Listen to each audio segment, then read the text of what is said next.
우리가 세 번째로 만나는 교회는 버가모 교회입니다.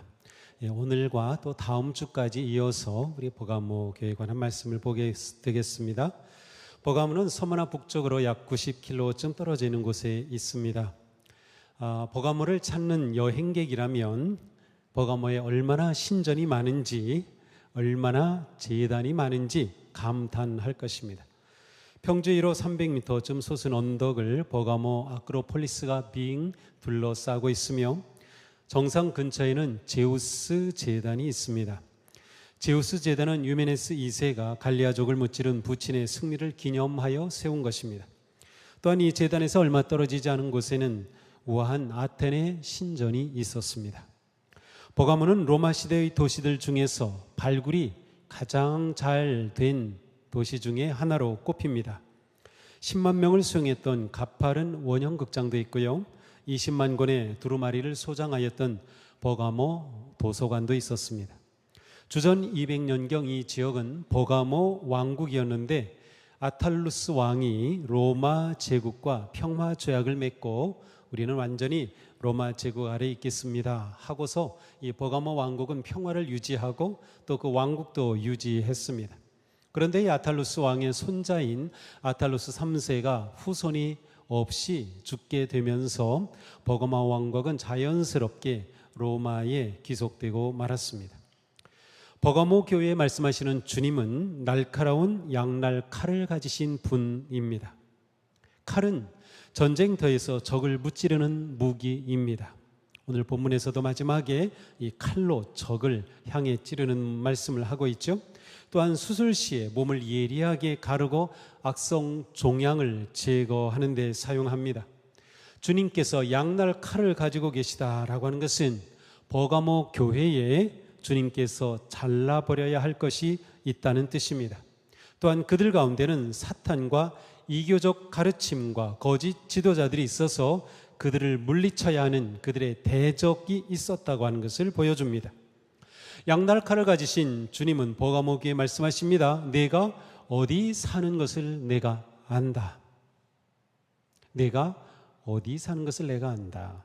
자, 에베소 교회에는 뭐라고 말씀하셨어요? 내가 내 행위를 알고 있다. 지난주에 봤던 서머나 교회에는 내가 내 환난을 알고 있다. 그런데 오늘 버가모 교회는 내가 거하는 것이 어디인지 알고 있다는 것이에요. 그들의 환경을 말합니다. 자, 오늘 우리가 세 번째 교회인데요. 앞으로 7교회 볼 거예요. 근데 이 7교회 우리가 하는 동안 머리에 이렇게 담아 놓으시면 돼요. 맨 처음 에베소, 서머나, 버가모, 도아디라, 사대, 빌라델비아, 라오디게아. 아주 쉽게 외우는 방법이 있습니다. 애써 벌었더니 빌라밖에 못 샀네. 에버서도 사 빌라. 애써 벌었더니 샀어. 뭐를? 빌라. 네, 열심히 벌어서 빌라 샀다 생각하면 에버서도 사 빌라 7교회가 생각날 것 같습니다. 자, 하나님은 내가 있는 그곳을 알고 있다라고 말씀하시는 겁니다. 그래서 우리는 버가모 교회를 생각할 때는 그들이 처하였던 환경, 버가모 도시의 그 환경을 생각하는 것이 굉장히 중요합니다. 실제로 버가모는 너무도 많은 그러한 이교, 이방 신들이 있었기 때문에 그것이 버가모 성도들에게는 싸워야 할 그러한 상황이었습니다. 또한 그들 안에 또한 거짓 교사들이 있어서 역시 그 내적인 적과도 싸워야 했던 것이죠. 실제로 버가모에는 주전 29년에 세워진 아우구스투스 황제의 신전이 있었습니다. 이 아우구스투스 황제의 신전은 소아시아 지역, 이 터키 남부 지역에 세워진 최초의 황제 신전입니다. 살아있는 황제를 위해 지은 최초의 신전이 바로 버가모에 세워진 거지요. 그뿐만 아니라 트라이안 황제 신전도 있었습니다. 또한 여기는 제우스 신전도 있었고요. 신의 신이죠. 이 제우스는 최고의 신이었어요. 또한 주님은 이러한 버가모를 가리켜서 사탄의 왕좌가 있는 곳이라고 말씀하셨어요. 사탄의 왕좌, 최고의 높은 사탄, 만약에 이러한 다양한 이방 신들을 의미하는 것이라면 아마도 이 버가모 아크로폴리스, 바로 그 옆에 있었던 거대한 제우스 신제단을 의미하는 것일 가능성이 아주 큽니다. 바로 제우스 제단이 여기에 있었기 때문에 사탄의 왕좌가 있는 곳, 바로 버가모였습니다. 아니면 사탄의 왕자는 그 당시 우리가 계시록을 요한계시록 지금 계속 보았죠. 황제 아니면 진정한 사탄의 힘을 상징하는 것일 수도 있겠습니다. 이외에도 버가모에는 쾌락의 신, 포도주의 신인, 축제의 신 디오니소스 신전이 있었고, 아폴론의 아들로 건강과 약의 신인 아스클레피온 신전도 있었습니다. 아스클레피온은 구세주 또는 치유의 신으로 숭배되던 아주 가장 사람들이 좋아했던 그러한 신입니다. 이 아스클레피온 신전은 그 당시 의료 센터였어요. 타키투스와 크세노폰이라는 고대 역사가에 의하면 버가모는 이 아스클레피오 신전으로 인해서 모든 주변에 있는 소아시아 모든 지역의 중심, 의료 중심지가 되었고요. 이 아스클레피오 신을 그들에게 가장 최고의 치료의 신으로 알려져 있었다고 합니다. 따라서 여기에는 의료 학교도 있었고, 또한 이 아스클레피오 모든 것의 본부가 여기에 있었다고 합니다.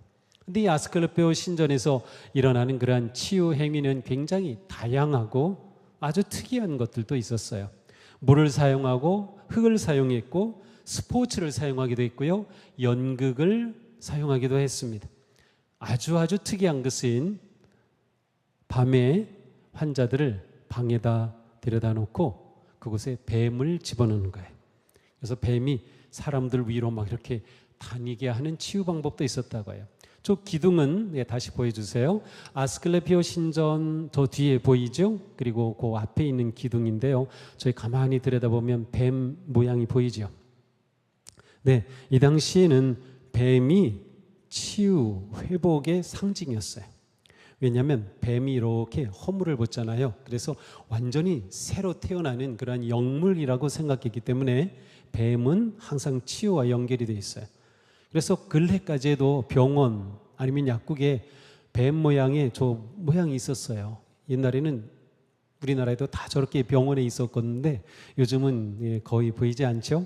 저게 이게 바늘과 실이라고 하지만 사실은 그 실의 모양이 뱀에서 온 것이었어요. 바로 이것이 아스클레피오 신전이 얼마나 그때부터 이렇게 의료적인 그러한 개념에서 영향을 미쳤는지를 잘 보여주고 있는 것이죠. 이처럼 버가모는 온갖 신들이 가득한 전시장과 같았습니다. 힘을 원합니까? 제우스 신전으로 가면 됐어요. 쾌락을 원합니까? 디오니소스 신전으로 가면 됐어요. 음식과 농사의 풍요를 원한다면 데메터 여신으로 찾아가면 됐어요. 아프다면 아스클레피온 신전으로 갔고요. 지혜가 필요하다면 아테나 여신의 신전으로 갔습니다. 황제의 통치와 평화를 원한다면 트라얀 황제 신전을 찾았습니다. 자, 이것이 주님이 잘 아셨던 버가모 교회 성도들이 살던 거주하던 곳의 환경입니다. 주님은 먼저 버가모 교회에 칭찬하셔요. 너는 내 이름을 굳게 붙잡고 첫 번째, 또 내 신실한 정의는 안디바가 너희 곁 사탄이 살고 있는 그곳에 죽임을 당할 때도 나를 믿는 믿음을 저버리지 않았다. 이 두 가지로 칭찬하십니다. 내 이름을 굳게 붙잡았고 나를 믿는 믿음을 저버리지 않았다. 어떤 환경에서 이처럼 온갖 신들이 가득한, 우상이 가득한 황제의 권력과 통치가 있는 이러한 곳에서 너희가 믿음을 지켰다고 칭찬하시는 겁니다. 이름과 믿음, 내 이름을 굳게 잡고 믿음을 저버리지 않았다. 이름은 무엇입니까? 그 존재를 의미합니다. 내 이름, 그러므로 버가모교회 성도들은 예수 그리스도의 이름을 잡았어요. 곧 예수 그리스도, 그분을 꼭 잡았다는 뜻입니다. 예수 그리스도가 어떠한 분인지, 예수 그리스도는 하나님이시며 인간이시며 진정한 구세주이시며 그들을 위해 죽으셨으나 부활하신 그리한 승리한 영광의 주님 되심을 그들이 꼭 잡았다는 것이에요. 또한 믿음을 저버리지 않았다는 것은 이 믿음을 그대로 지켰다는 것이에요. 믿음을 사용할 줄 알았고요. 믿음으로 그 모든 환경을 이겨냈다라고 하는 뜻이에요. 따라서 보가모교의 성도들은 굳센 믿음을 가지고 있었고 그 믿음을 사용할 줄 알았던 성도들이었습니다. 그들은 예수 그리스도에 관한 근본적인 기본적인 진리를 타협하지 않았습니다. 예수님은 하나님이시라고 하는 것, 그러나 또한 인간으로 오셨다고 하는 것을 그들은 꼭 붙잡았어요. 예수님이 유일한 구원자가 되신다고 하는 것을 그들은 붙잡았습니다. 사도 요한은 이렇게 말했어요. 예수 그리스도께서 육체로 오신 것을 부인하는 자는 적그리스도다. 또 사도 바울은 은혜로 구원을 받은 우리가 하나님의 복음 외에 다른 것을 전하면 마땅히 저주받을 것이라고 했어요. 이처럼 예수 그리스도에 대한 진리를 정확하게 알고 지키고 붙잡는 것이 너무나도 중요한 것이죠. 버가모의 성도들은 이 핵심 진리를 붙잡았던 것이에요. 사탄과 우상으로 가득한 그 환경 속에 있었지만, 그리하여 혹독한 박해를 받고 시련 가운데 있었지만, 그래서 그들은 믿음을 포기하고 싶은 유혹을 받기도 하였지만 끝까지 믿음을 저버리지 않았던 성도들이었습니다. 오히려 예수의 이름을 굳게 붙잡았습니다. 그들 중에는 이 혹독한 핍박 가운데서 예수 그리스도의 그 이름을 붙잡다가 순교한 사람까지 있었습니다. 바로 안디바라고 하는 사람입니다. 안디바라고 하는 이 사람은 성경에는 딱 여기밖에 나오지 않아요. 그런데 옛 기록에 의하면, 또 전해져 내려오는 그러한 이야기에 의하면 이 안디바에 관한 어떤 이야기들을 우리가 추가로 볼 수 있어요. 예수님은 순교한 안디바를 가리켜 신실한 증인이라 라고 말씀하십니다. 그러면서 너희 곁 곧 사탄이 살고 있는 그곳에서 이 안디바가 죽음을 당하는 그때조차 너희가 믿음을 지켰다라고 말씀하신 거죠. 이 안디바는 사도 요한이 버가모 교회 지도자로 세웠다고 합니다. 그런데 어느 날 안디바는 총독에게 잡혀갔습니다. 그 당시에 총독은 정치적인 지도자이면서 황제를 숭배하던 때에는 총독은 황제 숭배의 제사장이기도 하였습니다. 이 총독 앞에 불려간 안디바, 총독 옆에는 황제 신상이 있었고 그 옆에는 불이 이렇게 화로에 타고 있었습니다. 총독이 안디바를 회유하죠. 내가 황제는 주님이라고 한마디만 하면 돼. 너는 살 수 있어. 그 옆에 있는 향을 들어 불에 넣고 황제는 주님입니다. 한마디만 하면 되는 거예요.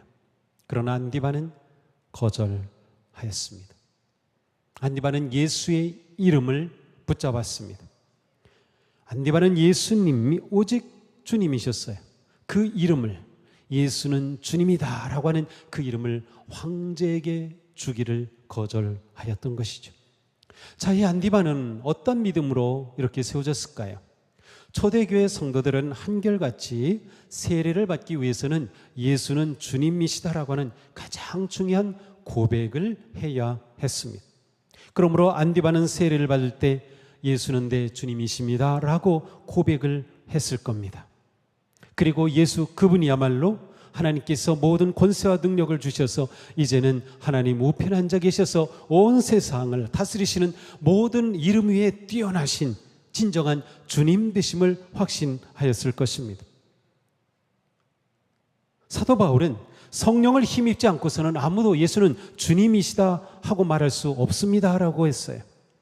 그러므로 내가 예수는 주님입니다 라고 고백하는 것은 성령님이 나와 함께 하시며 성령님의 감화 받았음을 드러내는 증거이기도 하였습니다. 이 믿음의 고백으로 세례를 받는 것이죠. 우리도 마찬가지예요. 우리도 그냥 세례 받은 게 아닙니다.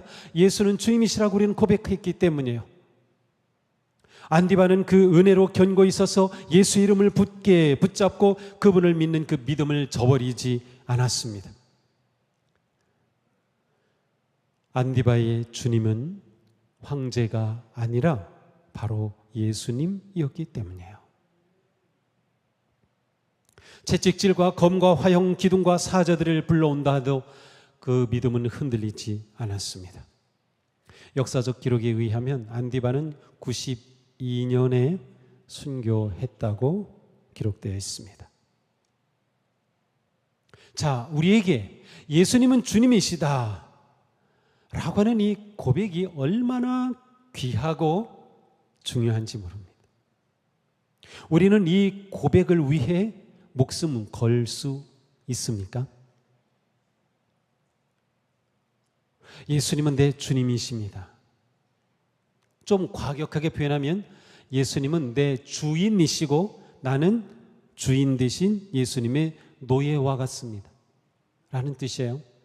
노예, 종은 주인의 모든 것을 다 순종합니다. 맡깁니다. 자기 것이 없어요. 그런 고백이죠. 우리는 단지 짧은 기도와 찬양하는 그 한마디 속에서 예수님을 주님으로 고백하고 기도하고 찬양하는 그것으로 내 믿음을 확신하고 있는 것은 아닙니까? 예수님은 주님이라는 우리의 고백이 정말로 내 영혼과 생명을 담은 진실한 고백입니까? 믿음을 지키기 위해 목숨을 잃었던 순교자의 그 심정이 담긴 마음으로 예수님은 내 주님이다 라고 고백하고 있습니까? 우리가 입으로 주님이라고 고백할 때 이것은 결코 작은 일이 아닙니다. 버가모 교회를 칭찬하신 주님인데 안타깝게도 책망도 하십니다. 그러나 나는 네게 몇 가지 나무랄 것이 있다. 너희 가운데는 발람의 가르침을 따르는 자들이 있다. 발람은 발락을 시켜서 이스라엘 자손 앞에 올무를 놓게 하고 우상의 제물을 먹게 하고 음란한 일을 하게 한 자다. 이와 같이 네게도 니골라 당의 가르침을 따르는 자들이 있다. 자, 버가모 교회에는 목숨까지 내놓으면서 믿음을 지킨 안디바가 있고 또한 그러한 상황 속에서도 끝까지 주님의 이름을 붙잡았고 믿음을 저버리지 않은 성도들이 있었던 반면 그들 가운데 교묘하게 들어온 발람의 교훈 그리고 니골라 당의 가르침을 따르는 자들도 있었어요. 니골라 당 그리고 발람은 같은 사람들이라고 보입니다. 오늘 본문에서도 발람에 관한 이야기를 하고 이와 같이 네게도 니골라 당의 가르침을 따르는 자들이 있다. 그래서 발람과 니골라 당은 같은 사람이에요. 자, 이 발람의 이야기는 민수기 22장에서 24장에 나옵니다. 자, 모압의 왕은 발락이었는데 이스라엘 백성들이 이제 가나안으로 진격해 옵니다. 그러니 모압 왕 발락이 두려움에 빠진 겁니다. 어떻게 해서 저 이스라엘 백성들이 오는 것을 막을 수 있을까? 그래서 발람을 불러서 이 발람 선지자에게 이스라엘을 저주하는 예언을 해달라고 합니다. 그래서 이 발람이 이스라엘을 저주하려고 산에 딱 섰는데 하나님께서 발람에게 저주는커녕 이스라엘을 축복하는 말을 하게 하시는 겁니다. 그래서 자기도 모르게 이스라엘을 축복하게 되는 거예요. 여기 이 자리가 아닌가 봐. 그리고 또 다른 곳에 했지만 마찬가지입니다. 그렇다면 발람은 하나님의 뜻은 이스라엘을 저주하는 것이 아니고 그들을 복주는 것이다. 축복하는 것이구나. 내가 이스라엘을 저주하려는 게 잘못됐구나 하고 돌아갔어야 되는데 발락 왕이 발람에게 거부할 수 없는 엄청난 재물을 줍니다. 그러자 발람이 발락에게 한 꾀를 내어 알려줍니다. 어떻게 하나님께서 이스라엘 백성들을 미워하게 하실까? 그 꾀가 무엇인가 하면 모압의 여인들을 이스라엘로 보내서 그 진영 가운데 남자들을 유혹하여 모압이 섬기는 이방신의 잔치에 초대하고 그리고 거기에서 이방신을 섬기는 자리에 같이 먹고 마시고 춤추게 하라는 것이에요. 발람은 알았어요. 이렇게 되면 하나님께서 진노하실 것이라는 것을. 이것이 바로 발람의 유혹이고 교훈입니다.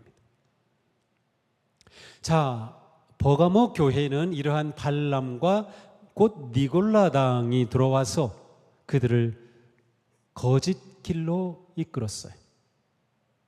발람과 니골라당이 버가모 교회 안에 교묘하게 가르친 내용의 핵심은 도덕적 방종과 영지주의적 자유입니다. 이게 무슨 뜻인가 하면 영지주의라는 것은 영적인 지식을 말해요. 그래서 예수님을 믿을 때 하나님께서 영적인 지혜를 주시고 그래서 은혜를 주셔서 구원하시면 영적인 것은 너무나도 귀하고 그래서 구원받았기 때문에 몸, 육적인 것은 아무렇게나 해도 괜찮은 거예요. 영이 중요하고 육은 중요하지 않은 거예요. 다시 말하면 예수 그리스도는 하나님이시지만 인간은 아니신 거예요. 발람의 꾀처럼 이러한 논리를 가지고 방종에 빠지는 겁니다. 타락하는 것입니다. 우상의 재물을 먹는 것입니다. 왜? 내가 영적으로 구원받았으니까 내 육이 뭘 하든 상관없어. 뭘 먹든 상관없어. 내 몸이 어떠한 방종에 빠지고 타락하든 어떤 부도덕한 일을 하든 아무 상관이 없지라는 가르침입니다. 이것이 버가모 교회에 들어왔고요. 버가모 교회 성도들 가운데 그것을 따르는 자들이 일부 생겼던 것이죠. 우상의 재물 좀 먹어도 괜찮아. 좀 부도덕하면 어때? 우리는 영적으로 자유하잖아. 뭐 이것이죠. 그러나 주님은 단호하십니다. 주님은 양날 칼을 가지고 계셔요. 예수님은 거짓과 죄를 미워하시며 가증스럽게 여기십니다. 자, 이 니골라당의 문제는 우리가 처음 봤던 에베소 교회도 있었어요. 에베소 교회도 니골라당이 들어왔습니다. 그런데 에베소 교회는 어떻게 했습니까? 너희는 니골라당의 행위를 미워하였다. 그들의 부도덕한 행위, 그들의 주장, 너희는 미워했다. 나도 미워한다. 라고 하시면서 에베소 교회를 칭찬하셨어요. 그러나 똑같은 니골라당이 들어왔는데 버가모 교회에서는 니골라당의 교훈을 받아들인 자들이 생긴 것이죠. 버가모 교회는 목숨 걸고 믿음을 지킨 자들이 있었던 반면 믿음을 버리고 타협한 자들도 있었던 것이죠. 이들은 그리스도를 따르기 포기한 것입니다. 이들은 세상과 같은 존재가 되기를 선택한 것이에요. 옛날로 돌아간 것이죠. 이방신과 풍습에 어울리고 타락하고 방종하고 도덕적으로 그렇게 무너진 사람들이었어요. 그러면서 그것을 정당화했던 사람들. 주님은 교회가 진리를 왜곡하고 벗어나 세상의 우상과 타협하고 부정하고 음란한 일에 빠지는 것을 몹시 미워하십니다. 재물의 우상, 힘의 우상, 인기의 우상, 명예의 우상, 육체의 우상, 이것이 우리가 사는 이 세상을 뒤흔들고 있습니다. 주님은 우리가 살고 있는 이 환경을 알고 계셔요. 알고 계시는 주님은 우리에게 버가모 교회 주신 말씀을 통해서 말씀하시는 겁니다. 너희가 이런 환경이 있다는 것을 안다. 하지만 너희가 주님의 이름을 끝까지 붙잡고 너희 믿음을 저버리면 안 된다라고 말씀하시는 거예요.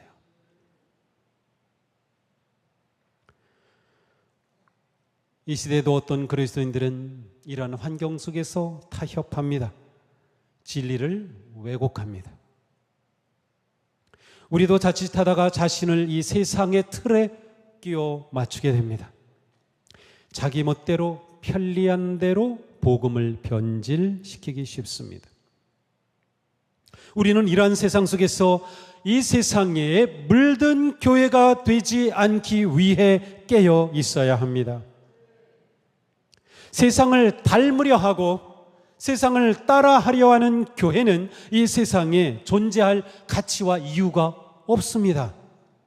아니, 교회가 세상과 다르지 않은데 어떻게 세상 사람들이 교회에 올 수 있겠어요? 교회는 추구하는 것과 목적이 달라야 하는 거예요. 삶의 방식이 달라야 하는 거예요. 만약 세상을 닮아가려고 하고 세상과 똑같아진다면 세상은 교회를 보면서도 뭐 우리와 다르지 않은데 왜 굳이 예수님을 믿으려 할까요?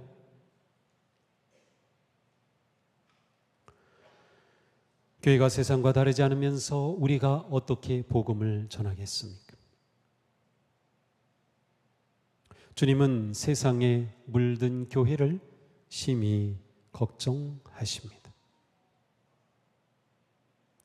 우리의 삶의 목적과 추구하는 것이 달라야 합니다. 똑같이 일을 합니다. 똑같이 돈을 법니다. 돈을 버는 게 나쁜 거 아니에요? 똑같이 우리는 또 즐거운 일을 하고 또 엔터테인먼트도 할 수 있어요. 그러나 목적이 달라야 돼요.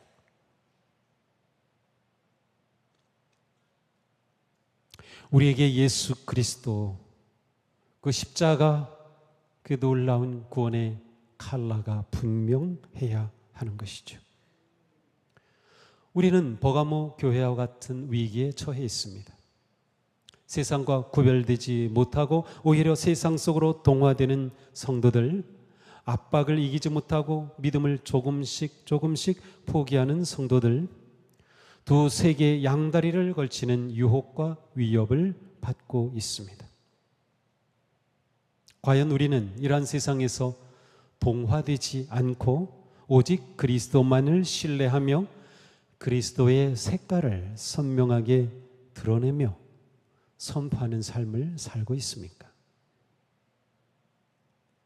우리가 살아가는 삶의 환경은 쉽지 않습니다. 신앙이 없거나 종교가 다른 가족과 사는 것, 불신앙의 직장 상사 아래에서 일하는 것, 기독교의 적대적인 사람들 속에서 살아가고 그러한 친구들과 어울려야 하는 것, 세상의 기쁨을 포기함으로 거룩한 외로움의 좁은 길을 걸어야 하는 것, 우리는 다양한 상황 가운데 놓여 있습니다. 오늘 말씀은 우리가 어떤 환경에 처하든지 주님이 보여주신 그 모습, 주님이 들려주신 그 말씀을 따라 행동해야 함을 보여줍니다. 우리는 적어도 고민해야 합니다. 이런 상황 속에서 내가 이것이 복음을 포기하고 거짓과 불의와 타협하는 것은 아닌가? 혹시 이것이 내가 세상과 동화되는 것은 아닌가? 나는 무엇을 잡아야 하고 무엇을 선택해야 하는가? 우리는 고민하며 기도하며 주님의 도우심을 구해야 합니다. 주님은 알고 계십니다. 그렇다면 우리가 주님의 도움을 구하면 우리를 도우실 것은 확실합니다. 적어도 우리는 이러한 고민하면 성도가 되면 좋겠어요. 내가 세상과 다른 것이 분명 힘들지만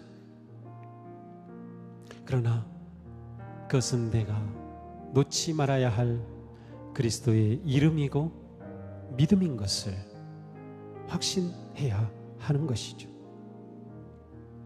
주님은 우리가 어떤 환경에서라도 진리로 거짓을 이기기를 원하십니다. 사랑으로 세상을 이기고 사랑으로 미움을 이기기를 원하십니다. 우리의 방식과 우리의 추구하는 것은 세상에서 너무도 약하게 보일 수도 있고 무가치하게 보일지도 모릅니다. 어리석게 보일지도 모릅니다. 그러나 우리에게 부활의 주, 능력의 주 예수 그리스도, 그분이 내 인생의 주님이라면 우리는 주님 편을 선택할 겁니다. 우리의 삶 속에 그리스도인의 선명한 색깔이 바래지 않기를 바랍니다.